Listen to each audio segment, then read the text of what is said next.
Kenya stands at a critical moment, a nation of immense potential divided by one of the deepest economic inequalities in the world. Kenya has the 16th highest extreme poverty rate in the world. 46% of Kenyans live in extreme poverty.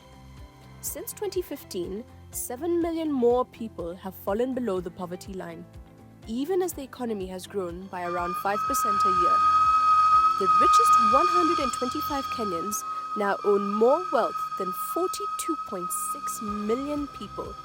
That's about 77% of the population. Food insecurity has surged.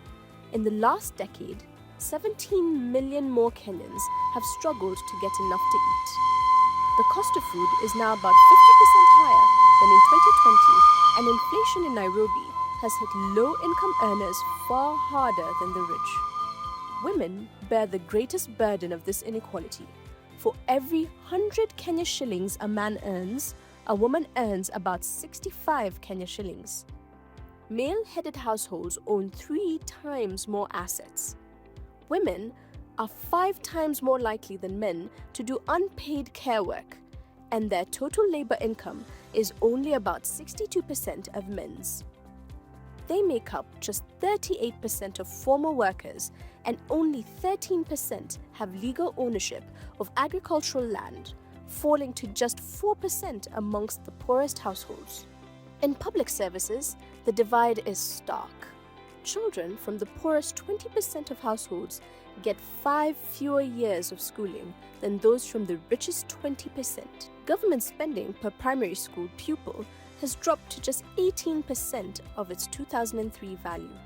The health system is underfunded, leaving millions without quality care. The richest rely on private hospitals and insurance, while many poor families are pushed into debt or simply go untreated. New health insurance schemes like Social Health Insurance Fund remain unaffordable for many. Only 4 million people actively contribute, and just 20% of national health insurance funds reach public facilities. Social protection covers only 9% of Kenyans. The main program, Inua Jamii, reaches 1.9 million people, but payments have not kept up with rising costs. Lifting people out of extreme poverty would require increasing the benefit to 3,900 Kenya shillings a month. At the same time, Kenya's debt burden is squeezing essential services.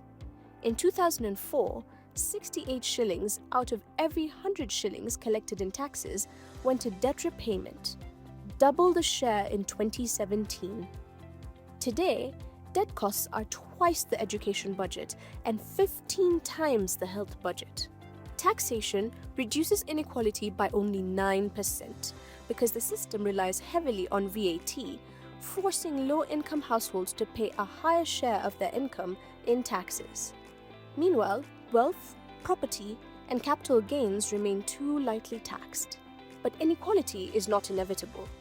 Kenya can change course by increasing education funding to 20% of government spending, raising healthcare funding to 15%, and expanding social protection to at least 1% of GDP. Progressive taxation can ensure wealth circulates, not calcifies. A modest 5% wealth tax on Kenya's dollar millionaires could generate nearly 3% of GDP in revenue, enough to fund schools, clinics, and social protection at scale. Creating an enabling environment for small and medium-sized businesses to thrive, while expanding Kazi Mtaani and other public works will absorb unemployed youth into the workforce.